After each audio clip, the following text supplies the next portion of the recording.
우리가 여호수아서를 쭉 읽어 나가다가 지난주 수요일에는 충남 보령에서 목회하시는 신덕교회 박종윤 목사님 모셔서 그 목회 이야기를 좀 듣는 시간을 가졌죠. 저희 교회에서 십자가 전시회도 좀 있었고요. 그래서 그와 관련된 여러 가지 말씀들을 나누면서 함께 은혜를 나누었습니다. 그러다 보니까 한 주 정도를 건너뛰면 그 전에 어떤 얘기들을 우리가 나누었는지 좀 가물가물할 수도 있어요. 자, 지난번에 우리가 나누었던 얘기는 어떤 얘기였죠? 갈렙이 헤브론 산지를 나에게 주시오 달라고 요구하는 바로 그런 장면이었습니다. 그 이전 장면까지 해서 이스라엘 백성들이 가나안의 주요한 전쟁을 다 마무리하고 이제는 이스라엘 12지파에게 그 기업을 분배하는 이제 그런 내용으로 계속 진행이 됩니다. 이제 오늘 읽은 말씀 뒷부분도 계속해서 앞으로 그런 얘기들이 끝까지 나오게 되는데, 어느 지파에게는 어디서부터 어디까지, 어느 지파는 어디서부터 어디까지 이렇게 기업을 받았더라 하는 내용으로 이제 여호수아서의 후반부는 다 메꿔지게 되어 있습니다. 그런데 그 중간에 갈렙의 이야기가 툭 끼어들어와 있는 거죠. 무엇 때문에 그랬을까요? 갈렙이 보여주고 있는 믿음의 자세, 이것을 이스라엘 백성들이 40년 전에 그들이 하나님 앞에서 불순종하고 다시 뒤로 돌아서 광야로 들어갈 때의 그 모습과 비교하고자 하는 성경의 의도가 다분히 있는 겁니다. 갈렙의 자세는 너무나 달랐거든요. 여러분 어떻습니까?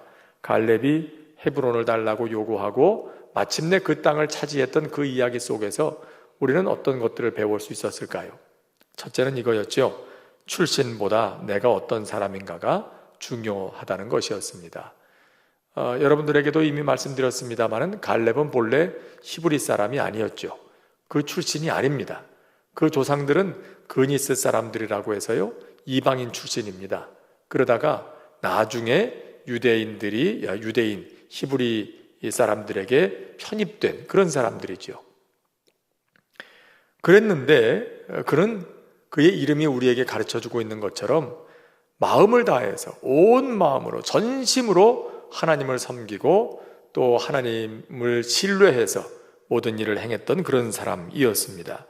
그의 이름이 갈렙 아닙니까? 갈렙은 칼이라고 하는 히브리 단어는 전부, 온전히 이런 뜻을 가지고 있고요. 레브는 심장, 마음 이런 뜻을 가지고 있어요. 그러니까 갈렙이라는 이름의 뜻은 뭐겠습니까? 온 마음을 다해서 전심으로 그런 뜻을 가지고 있는 그런 이름을 가지고 있죠. 그런 이름과 아주 걸맞는 삶을 살았습니다. 온 마음을 다해서 하나님을 신뢰하는 믿음의 삶을 살았던 사람이죠. 그렇기 때문에 그는 비록 그의 출신은 이방인 출신이었지만 그럼에도 불구하고 하나님 앞에 인정받았고, 그리고 헤브론 땅을 그의 기업으로 당당하게 차지하는 그런 일을 경험하게 되는 겁니다. 여러분, 성경은 그런 사람들 이야기를 참 많이 기록하고 있죠. 예컨대 그 유다의 왕 중에 한 사람이었던 히스기야도 그렇지 않았습니까? 그의 아버지가 어떤 사람이었습니까? 히스기야는 성경이 기록하고 있는 여러 유다의 왕들 가운데 가장 믿음이 좋았던 왕, 다윗과 같이 정직했고 하나님께 칭찬들었던 왕 중에 한 사람이었죠. 하지만 그의 아버지는 그렇지 않았어요. 그의 아버지는 유다의 역사상 가장 악한 왕 중에 하나였던 아하스였습니다. 이방 신들을 아주 열심히 섬겼고요. 또 온 동네에다가 다 우상의 제단을 세웠고 자식들을 인신제사로 바쳤던 아주 끔찍하게 우상을 섬겼던 그런 아버지였는데, 자, 사람들은 어떻게 생각했을까요? 히스기야가 그의 뒤를 이어서 왕이 됐을 때, 아이고, 그 아버지의 그 아들이지 아버지가 저랬는데 아들이라고 무슨 뾰족한 수가 있겠어? 그렇게 생각하는 사람들이 있지 않았겠습니까? 그런데 어떻습니까? 히스기야는 그러지 않았어요. 아버지는 그러했지만, 그걸 보고 자랐지만, 집안의 분위기는 그랬고 그가 이어받은 집안의 전통은 그러했지만 그런 사람이 아니었어요. 여러분, 이건 매우 중요한 일이죠. 오늘 우리도 때로는 그런 걸 느낄 때가 있어요. 내가 물려받은 전통, 혹은 우리의 조상들, 혹은 나를 둘러싸고 있는 여러 가지 환경들, 여건들, 아유, 내가 이런데 뭐 내가 뭘 할 수 있겠어. 그런 생각을 하게 되지만 하나님 앞에서 중요한 것은 그게 아니라는 겁니다. 그가 어떤 걸 물려받았는지, 그가 어떤 환경에서 자랐는지, 지금 어떤 환경 속에 있으며 어떤 여건 속에 놓여 있는지, 그게 중요한 게 아니에요. 그 사람이 어떤 사람이냐가 중요해요. 하나님, 저는 이런 사람이라서 그런 일들을 감당하기에는 합당치 않아요. 그렇게 얘기한다면 하나님께서 뭐라고 말씀하실까요? 그게 중요한 게 아니다. 네가 어떤 사람이냐가 중요하다. 하나님은 그걸 문제 삼으시는 거예요. 그걸 보시는 거죠. 그렇기 때문에 이런 갈렙의 모습을 볼 때 하나님 앞에서 나는 누구인가?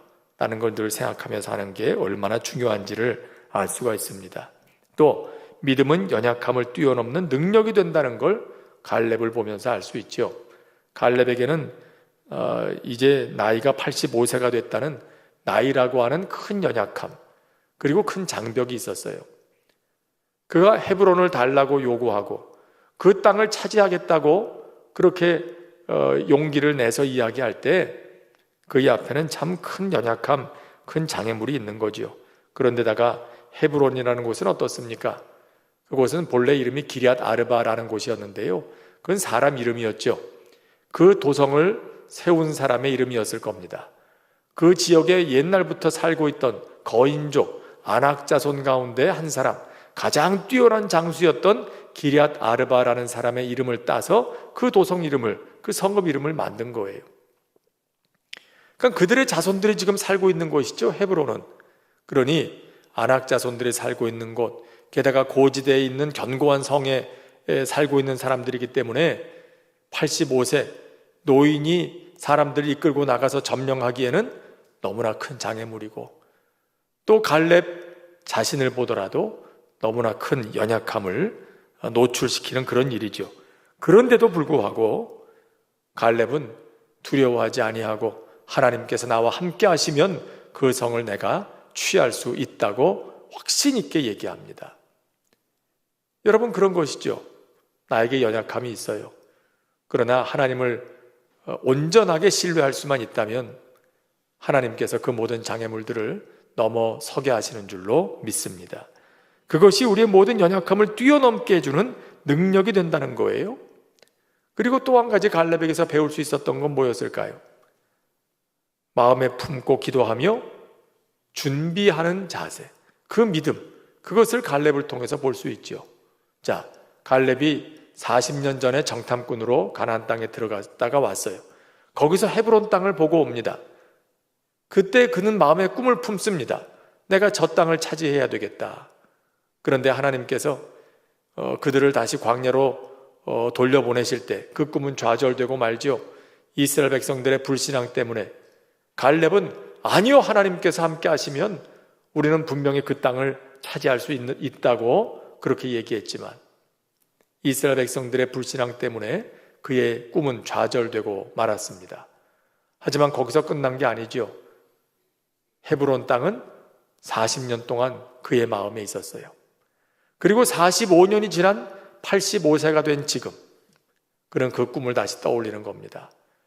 40년 동안 아무것도 안 하고 있었을까요? 아닐 겁니다. 갈렙은 그걸 마음속에 40년 동안 품고 있었어요. 지금 우리가 못 들어가지만 영영 못 들어가는 건 아니다. 하나님의 때가 있다. 하나님께서 반드시 우리를 가나안 땅에 들여보내실 때가 있을 거다. 그리고 그 때가 눈앞에 왔을 때 내가 마음에 품었던 그 꿈, 헤브론 땅을 향해 올라갈 수 있도록 준비해야 되겠다. 그렇게 아마 자기 자신을 열심히 관리하고 준비했을 겁니다. 그래서 85세가 됐는데도 내가 지금 힘이 그때나 지금이나 여전하다, 그렇게 얘기할 수 있는 자신감이 거기서 나왔던 거지요. 여러분, 꿈을 꾸는 사람은 꿈만 꾸는 사람이 아니에요. 꿈만 꾸는 사람을 보고 우리는 몽상가라고 얘기를 하죠. 비전의 사람은 꿈만 꾸고 있는 사람이 아니라 그 꿈을 마음속에 품고 그것을 위해서 준비하고 인내하며 기다리는 사람이에요. 그 사람이 비전의 사람이죠. 갈렙은 그런 사람이었던 겁니다. 자, 그런데 오늘 이야기는 이런 갈렙의 이야기와는 너무나 대조가 되는 이야기가 기록되어 있어요. 이 이야기를 이 시점에 여기다 기록해 놓은 성경의 의도도 분명하다고 생각합니다. 비교해 보라는 거죠. 얼마나 다른지, 어느 쪽을 취해야 할 것인지 잘 생각해 보라는 겁니다. 자, 먼저 누구의 이야기가 나옵니까? 지금 이 이야기는 이스라엘 백성들이 그 기업을 분배받는 여러 이야기 중에 등장하는 얘기죠. 그 가운데 특별히 므낫세 자손의 얘기가 오늘 본문에 등장하는데요. 자, 우리 12절, 13절 한번 같이 읽겠습니다. 12절, 13절 시작. 그러나 므낫세 자손이 그 성읍들의 주민을 쫓아내지 못하매 가나안 족속이 결심하고 그 땅에 거주하였더니 이스라엘 자손이 강성한 후에야 가나안 족속에게 노역을 시켰고 다 쫓아내지 아니하였더라. 자, 므낫세 자손이 가나안 사람들을 쫓아내지 못했다는 얘기가 여기에 등장하고 있습니다. 12절에 보면 가나안 족속이 결심하고 그 땅에 거주하였다. 아마 그때는 므낫세 사람들이 조금 힘이 좀 딸렸는지도 모르겠어요. 그러니까 가나안 사람들을 밀어붙이지 못하는 걸 보고 가나안 사람들이 만만하게 생각했다는 거죠. 아, 그래? 이스라엘 백성들이 뭐 대단하다 그러더니 저 사람들 보니까 뭐 별거 아니네, 힘도 별로 없네, 그렇게 생각하고는 어떻게 했다는 겁니까? 결심하고 아주 마음에 딱 내가 여기서 뿌리를 내리고 절대로 저 사람들한테 밀리지 말아야지, 결심하고 그 땅에 그냥 살고 있었다는 겁니다. 그런데 13절에 보면 뭐라고 얘기해요? 이스라엘 자손이 강성한 후에야. 자, 그때는 힘이 없어서 쫓아내지 못했다 합시다. 물론 힘이 약하다 할지라도 갈렙과 같은 믿음이 있었다면 므낫세의 자손들에게 어땠겠습니까? 당연히 쫓아냈겠죠. 당연히 그 땅을 차지했겠죠. 그런데 이들의 믿음은 갈렙만 하지 못했어요. 갈렙과 같은 믿음의 자세를 가지고 있지 못했어요. 갈렙은 뭐 힘이 있어서 정복했습니까? 그의 나이 85세입니다. 내 힘이 그때나 지금이나 그 땅을 차지하기에 조금 더 부족함이 없다라고 자신만만하게 얘기했지만, 여러분 어떻게 시간을 거스르는 사람이 어디 있겠어요? 자기가 느끼기에는 마음으로는 예전 같겠죠. 여러분 우리도 그렇잖아요. 나이가 들면 마음은 20대인데 몸이 말을 안 듣는다 그러잖아요. 다 그런 거예요. 마음이야 할 수 있을 것 같죠. 당장 갈렙도 마찬가지예요. 85세까지 열심히 자기를 관리해가지고 지금도 어느 정도 힘이 있을 거예요, 틀림없이. 하지만 40대의 갈렙과 비교할 수 있겠습니까? 그리고 헤브론을 정복한다는 게 만만한 일이 아니에요. 그런데 갈렙은 했거든요. 그가 했다면, 85세 노인이 사람들을 데리고 올라가서 헤브론을 차지했다면 므낫세라고 못할 것 없어요. 헤브론을 차지할 때 갈렙이 특별히 힘이 있어서 정복했습니까? 아니죠. 갈렙이 뭐라고 얘기합니까? 하나님께서 우리를 기뻐하시면, 하나님께서 우리와 함께 하시면 그 땅을 우리가 얻을 것이라고 이야기하는 거예요. 갈렙이 자신만만했던 이유는 그에게 힘이 있어서가 아니었어요. 사실은 하나님께서 함께 하시면 얼마든지 할 수 있다는 믿음이 있었기 때문에 그렇게 자신만만했던 거죠. 므낫세도 숫자도 적고 힘도 약했을지 모르지만 갈렙 같은 자세를 가지고 있었다면 그 땅을 차지했을 거예요. 근데 어쨌든 그러질 못했어요, 처음에는. 자, 그런데 어떻습니까?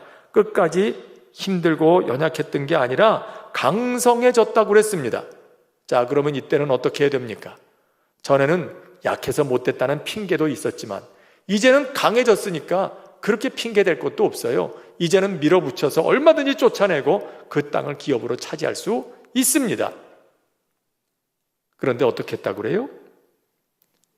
가나안 족속에게 노역을 시켰고 다 쫓아내지 아니하였더라. 다 쫓아내지 못했다는 게 아니라 쫓아내지 않았대요. 이들이 의도적으로 안 쫓아낸 거예요. 그리고 그 사람들을 뭘 시켰다고요? 노역을 시켰다고 그랬어요. 노역을 시켰다. 자, 이 사람들 왜 그랬을까요? 왜 쫓아내지 않았을까요? 하나님의 명령은 분명하지 않습니까? 가나안 전쟁은 단순히 영토를 확장하기 위한 전쟁이 아니었습니다. 그 전쟁은 성전이었죠. 우상 숭배로 오염된 그 땅을 거룩한 땅으로 하나님의 나라로 만들어가기 위한 거룩한 전쟁이었어요. 그래서 하나님께서 모든 사람들, 모든 우상 숭배하는 가나안 민족들을 진멸하라, 한 사람도 남겨두지 말고 다 진멸하라, 그렇게 명령하신 것 아닙니까? 이게 가나안 전쟁의 성격이었어요. 그렇다면 므낫세는 마땅히 그들에게 힘이 생겼을 때 이들을 다 진멸하고 그 땅을 차지했어야 맞습니다. 그런데 이들은 의도적으로 쫓아내지 않았다. 그들에게 노역을 시켰다. 왜 그랬을까요? 현실적인 계산이 있었던 겁니다. 자, 이스라엘 백성들은 본래 뭐 하던 사람들입니까? 직업이 목축업자들이죠. 그런데 가나안에 들어와서는 뭐 하며 살아야 되죠? 농사를 짓고 살아야 돼요. 정착해서 농사를 지어야 되는데, 자, 농사는 누가 잘 지어요? 가나안 사람들이 잘 짓거든요. 자기들은 농사 잘 못해요. 힘들어요. 농사 짓는 법도 모르겠고, 그런데 가나안 사람들은 잘한단 말이에요. 그러니까 이 사람들이 현실적인 계산이 착 돌아간 거예요. 아, 이거 뭐 고생스럽게 우리가 직접 농사 질 거 뭐 있나? 우리가 이 사람들을 종으로 삼아가지고 저 사람들을 노예로 부리면 되지 않겠나? 소장농 삼아가지고 저 사람들 농사 지라 그러고 거기서 나오는 소출만 우리가 받아 먹으면 편하게 살고 좋지. 그럼 뭐하러 다 쫓아내? 왜 다 진멸해? 그럴 필요 없다. 현실적인 계산이 앞섰던 거예요.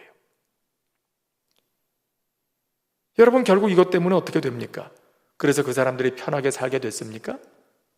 아니죠. 결국 그들이 두고두고 하나님께서 말씀하신 대로 사사기 처음에 시작하면서 하나님이 이렇게 경고하시죠.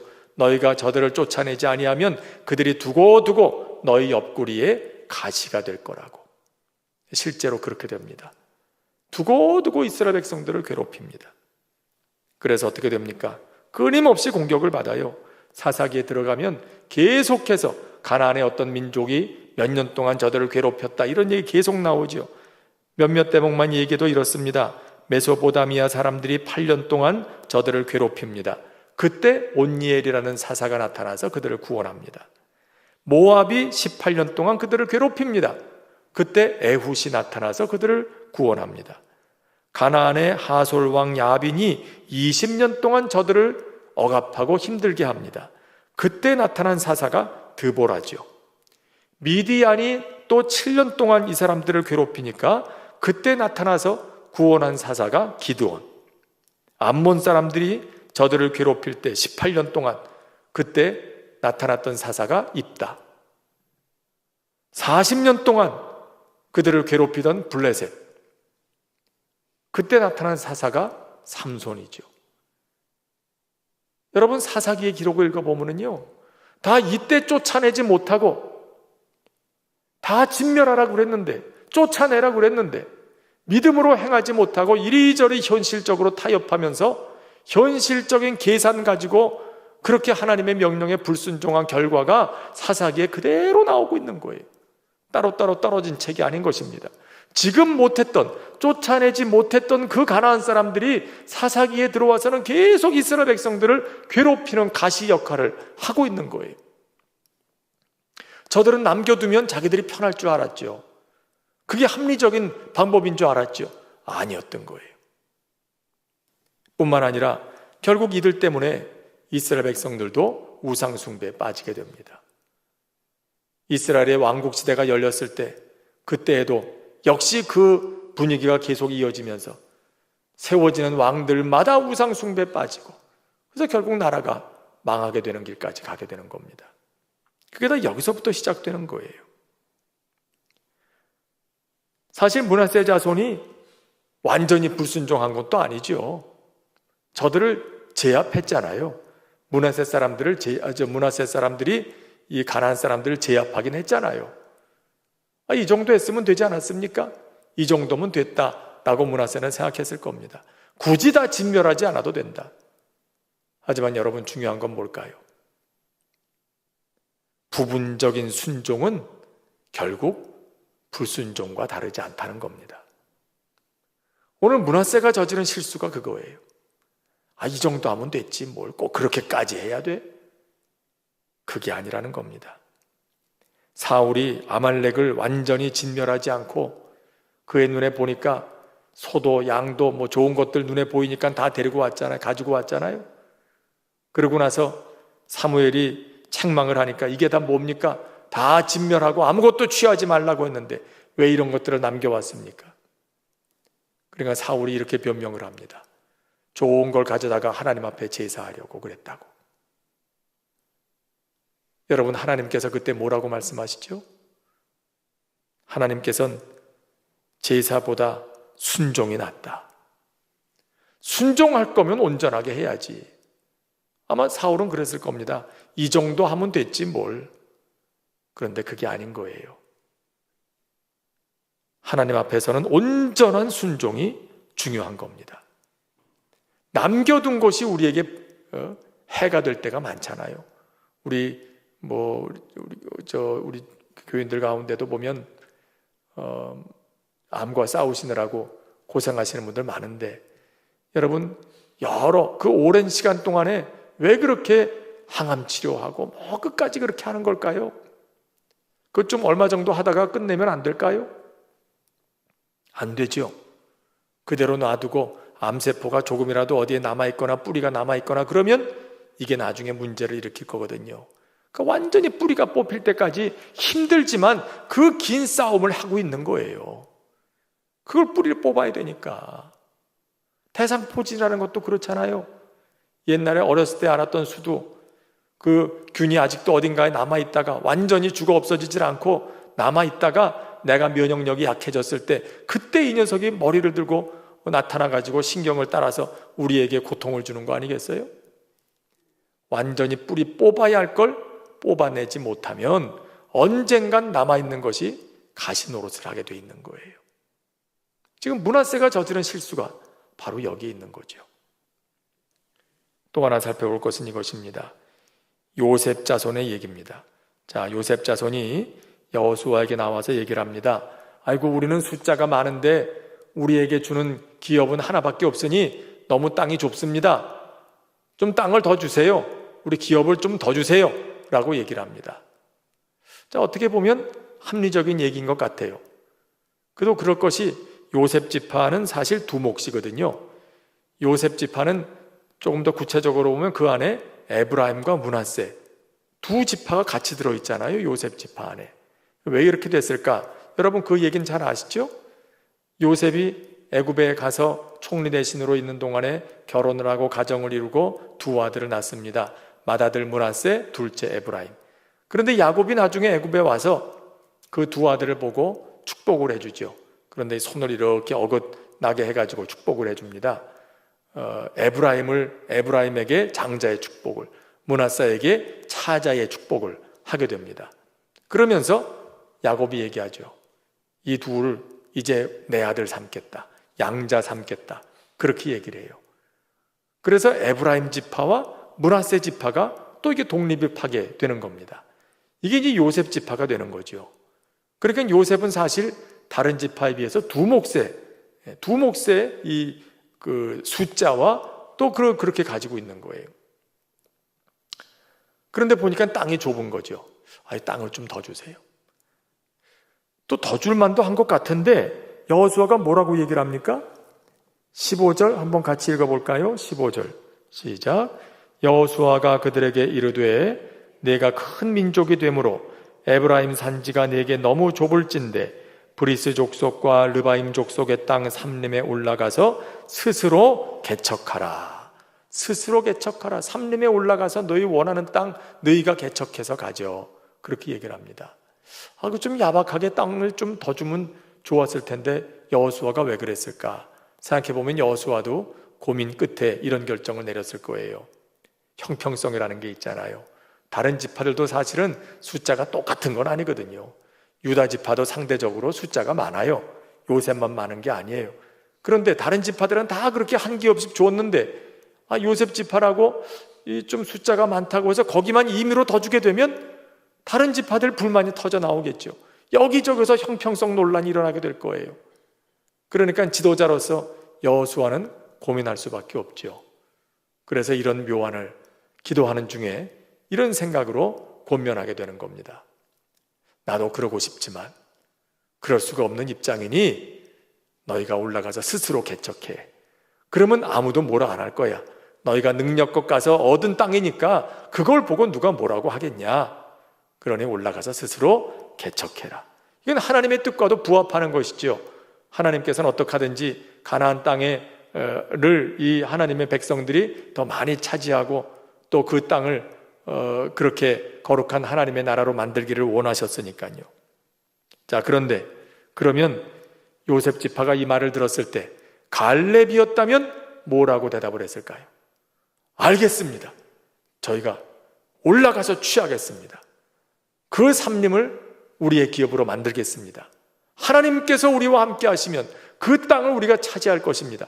갈렙이었다면 그렇게 했을 거예요. 근데 요셉 지파는 뭐라고 대답했다고 합니까? 16절 한번 읽어볼까요? 16절 시작.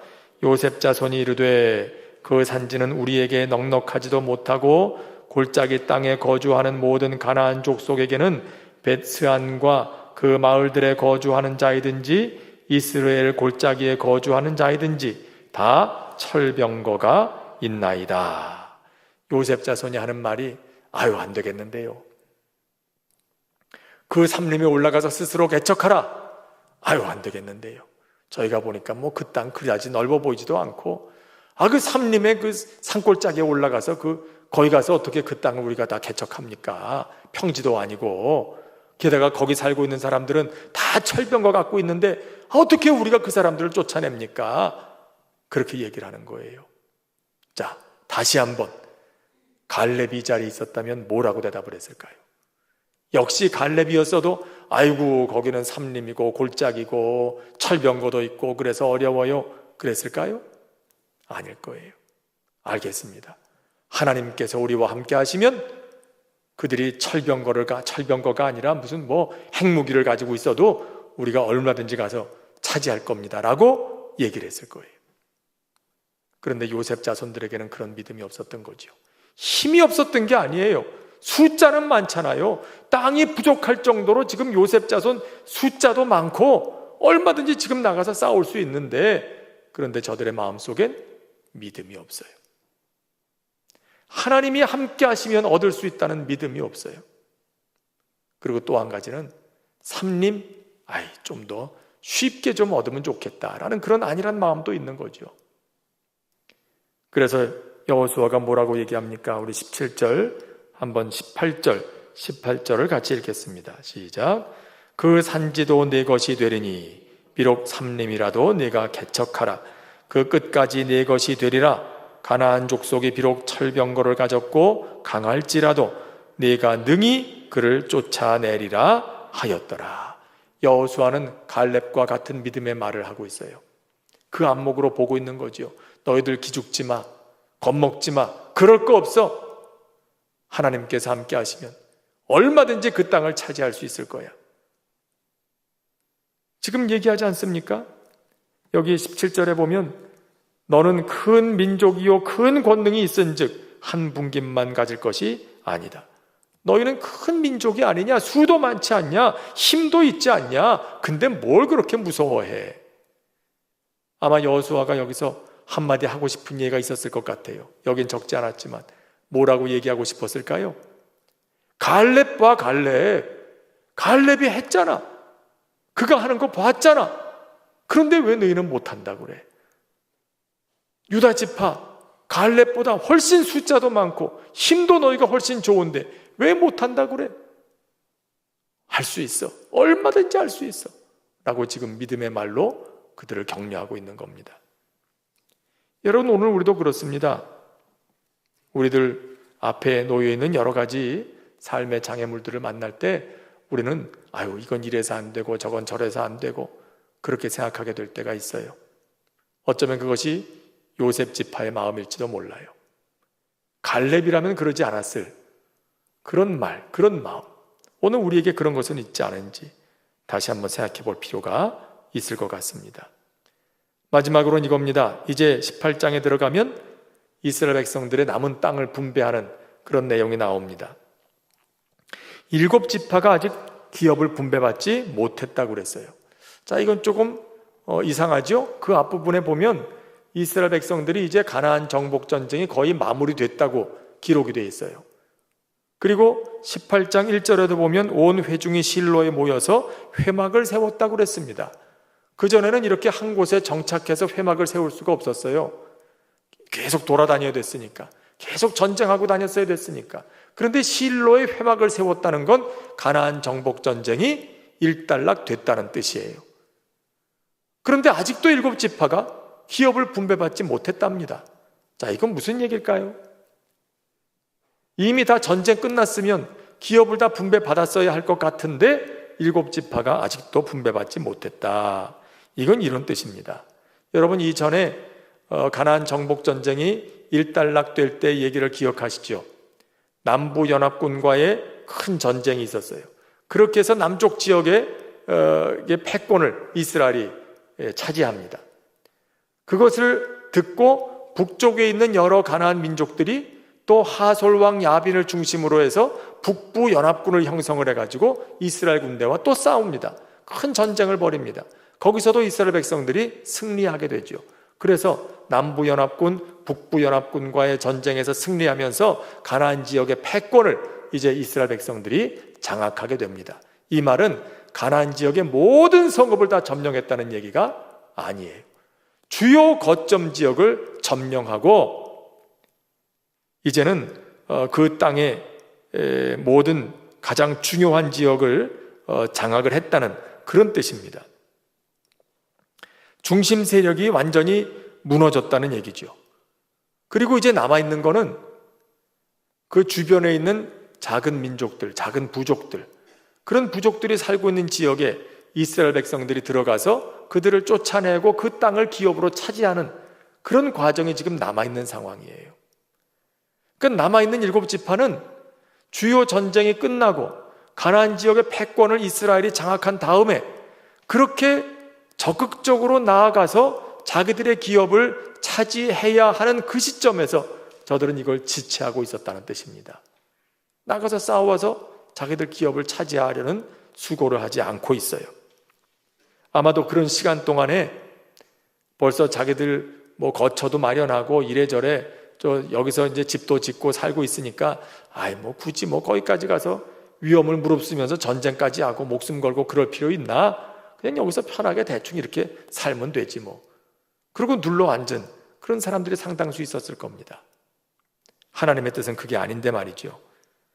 이걸 보고 여호수아가 답답하게 여겼다는 겁니다. 그래서 3절과 같이 얘기하는 겁니다. 자, 같이 읽을까요? 3절 시작. 여호수아가 이스라엘 자손에게 이르되 너희가 너희 조상 하나님 여호와께서 너희에게 주신 땅을 점령하러 가기를 어느 때까지 지체하겠느냐? 언제까지 이렇게 두 손 놓고 있을 거야? 주저앉아 있을 거야?